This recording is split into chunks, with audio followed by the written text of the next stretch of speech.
কুবা এই এলাকার যারা সাহাবী ছিল ওনাদের একটা অভ্যাস ছিল, ওনারা ওই সময় পানির তীব্র সংকট ছিল, পানি কম ছিল আর কি। তো তীব্র পানির সংকট থাকার পরেও ওনারা খাবারের পানি, রান্নার পানি, মানে ভাত তরকারি রান্নার যে পানি আর খাবারের পানি কম খাইতো, কম ব্যবহার করত। এখান থেকে পানি বাঁচাইয়া পেশাব পায়খানার পবিত্রতার জন্য যে পানি দরকার ওইখানে তারা পর্যাপ্ত পরিমাণ পানি ব্যবহার করত, যেন পবিত্রতার মধ্যে কোনো কমতি না।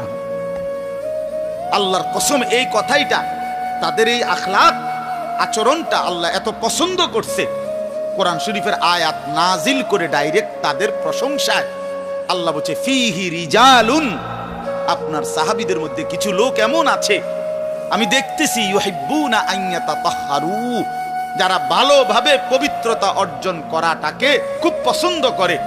আল্লাহু ইউহিব্বুল মুত্তাহিরিন, নবী শুনায়ে দেন এমন পবিত্রতা অর্জনকারীদেরকে আমি আল্লাহও ভীষণ ভালোবাসি।